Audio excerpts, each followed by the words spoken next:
Tara na, tara na, tara na. Shanti, first time mo ba mag-set? First time ko talaga, coach. Hindi pa ako nagtatwerk. Nasanay lang ako sa K-pop lang na paura-aura ka lang. Yan, cute-cute lang. Tapos all of a sudden, kailangan very fierce and very sexy. Now we will twerk.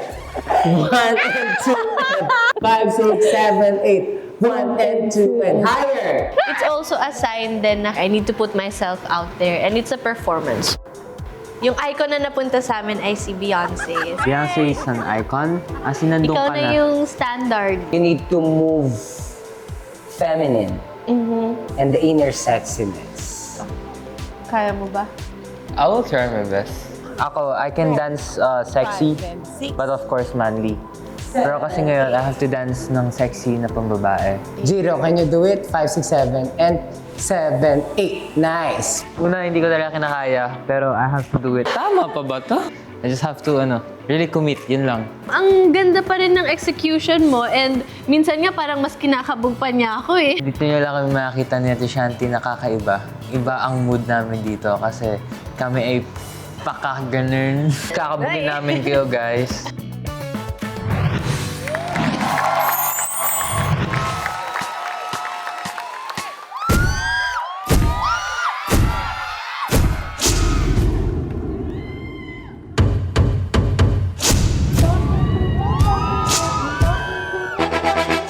Say you'll never let me go. Say you'll never let me go.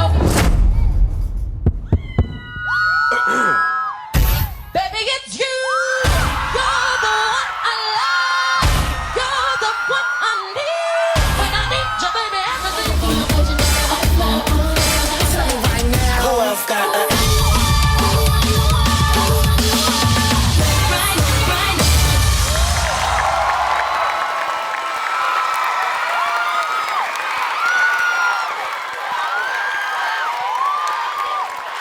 Sobrang wild naman nun! Brotherhood. Yes, brother. Ayan, brotherhood. I'm good. Kaya akala ko, I'm back. nakalimutan kong ikaw si Jeremy nung sinimulan mo yung choreography Ay, mo. eh. sorry. Grabe naman yun. Yes, naging besties po kami for a Grabe yun, second. Shanti. Kakaiba kasi ang Beyonce.